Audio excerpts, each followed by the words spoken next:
The U.S. podcasting industry had a record year in 2017, reaching $314 million in revenue, a figure that's up 86% from the $169 million in 2016, according to new study out this morning, from the Interactive Advertising Bureau, IAB, and jointly conducted by IAB and PwC U.S.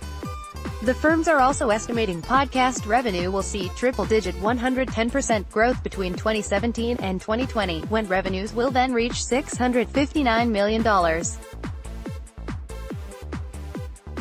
The study also examined what sort of podcasts were benefiting the most from the increased interest in the audio format, as well as what sort of advertisements were preferred.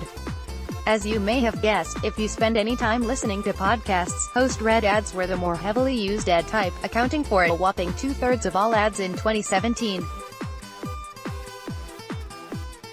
Direct response ads transacted on a cost-per-thousand basis made up the majority of the campaigns, followed by brand awareness ads at 29%.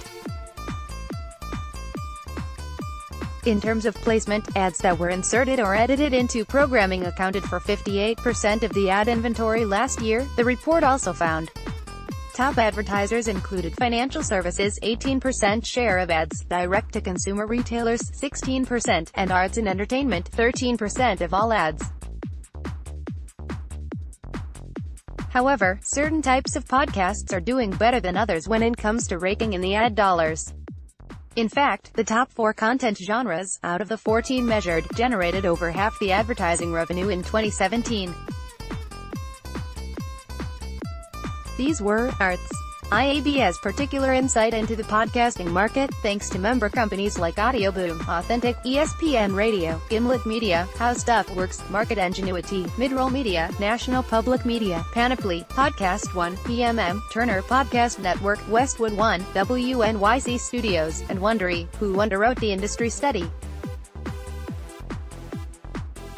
And in case you're suspicious that an ad bureau claiming ads are doing great, the numbers here back up other industry reports confirming the podcast explosion. Nielsen, for example, claims that half of U.S. households listen to podcasts now, including big consumer groups, like beer buyers or new parents, who advertisers want to target. Comscore, meanwhile, claims 1 in 5 Americans aged 18 to 49 listen to podcasts at least once per month. And podcast startups are benefiting from the increased consumer interest in the format, as well. Wondery, for instance, raised $5 million earlier this year from Greycop, Lear Hippo Ventures and Sherry Redstone's Advanced Capital. At the time of the raise, IAB was forecasting $220 million in podcast ad revenue.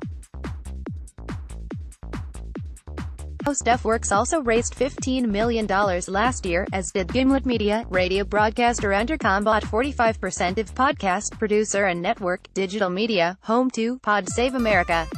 Podcast platform Anchor raised $10 million in 2017, podcast platform Art19 raised $7.5 million, and this spring, CastBox raised $13.5 million for its podcast app.